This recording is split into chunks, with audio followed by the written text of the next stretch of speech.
Welcome back to Common Sense Rhode Island. I'm Representative Patricia Morgan, and we have with us today Don Allen, who is a small businessman and a very concerned parent of 4 children who are in the Burrillville Public Schools. Don, we were talking about the Common Core standards and your sense that they are flawed. I don't disagree with your analysis of that. But we have these standards now that the Department of Education has accepted, and we've built a test on them, right? This standardized test. Yes. Yeah. If they're flawed standards, or if they're standards that don't adequately or appropriately meet the educational development of students, I guess you've been saying pretty loudly and pretty clearly that the PARCC test then can't possibly give us what we need for students. Right. I would agree 100%. You know, even if we saw good scores, that tells us that we've been able to do what the standards asked us to do. But if we don't feel that what the standards are asking us to do, does it even matter that we got a good score?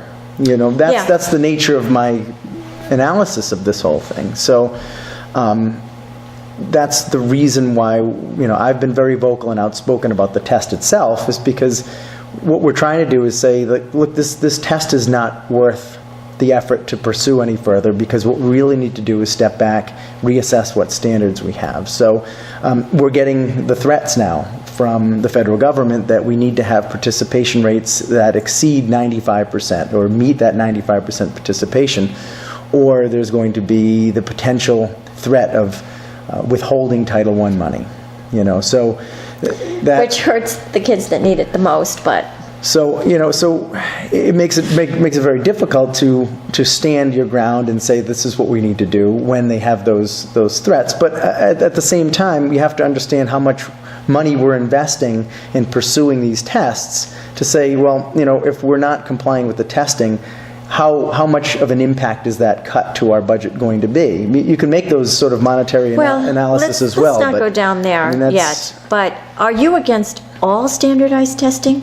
No, not at all. I mean, even NECAP, as a general sense, gave the districts actionable feedback about, as a general sense, where are we lacking? You know, because it was a diagnostic tool. It was a good one. It is, and it's again a third-party administered test. So it's not something that has the appearance of a conflict of interest at the very least. I mean, at the worst, what I seem to see is the states having these direct involvements in the testing as a problem. And as a side note too, a Missouri judge just last year said that the Smarter Balance Consortia was unconstitutional because the Constitution prohibits the states from entering into agreements with each other. It's a constitutionally prohibited activity. So the actual testing consortia may not be indeed constitutional. So there's a whole other host of issues with this test in particular. But honestly, I took standardized tests. I think every parent took standardized tests when they were in school. I don't have anything against a standardized test. It has to be a valid test, and I think that's where you're coming from. It has to be valid, based on valid criteria. I think if you don't have some standardized something out there, then you don't have the accountability, right? You could have kids reading at the 4th grade level and saying, hey, they've mastered it, we're good.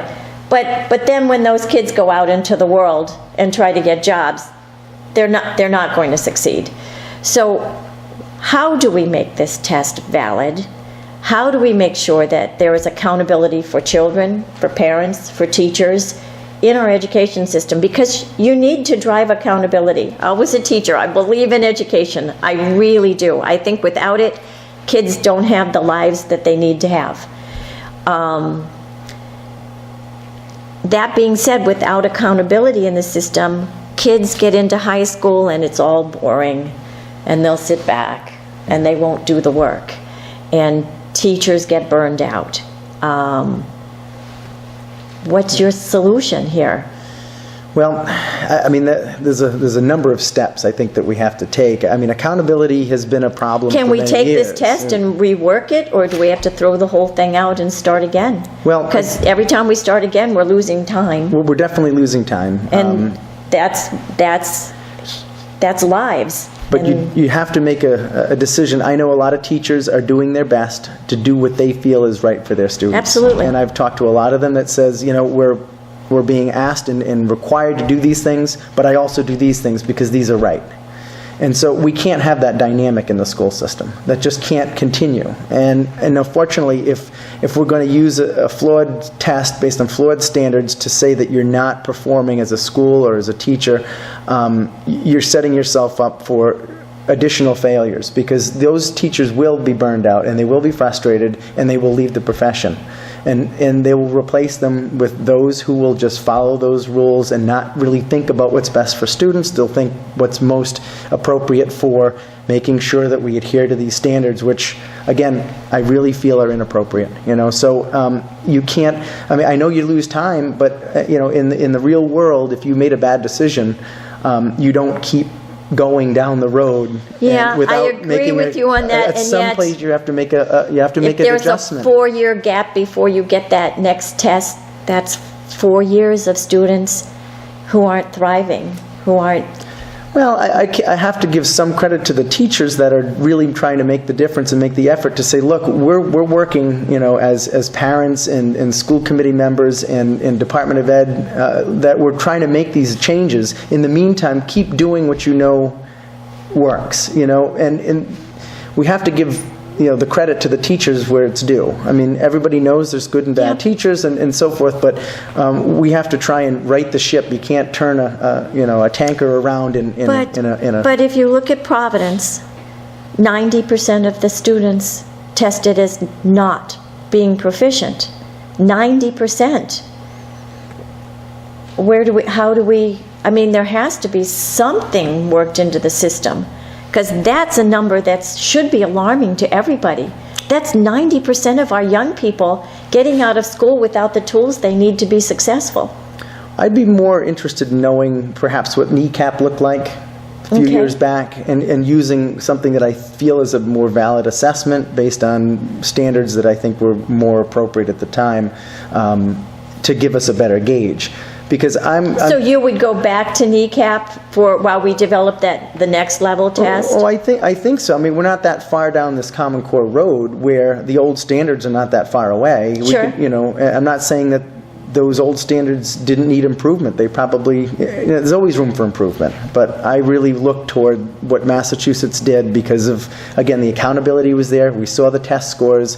We know that they performed. They were #1 in the country for educational performance of their students, right? You would think they would have maybe asked for their input when they wrote the standards, but so it tells you a lot about where these standards came from and who's really benefiting from them. It's not the students and the teachers.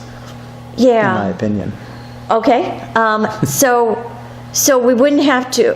I guess I want to make sure that in the meantime there is accountability to something, because students need that accountability. Their parents need it, and educators need it as well. So there is. We could go back. You're right. It's only 2 years. We could continue to use that standard while we develop something that is more valid. And look at the grade books, look at the administration and see if they've done what they're supposed to do in making sure that the children are being taught. Okay, great. And we'll be right back.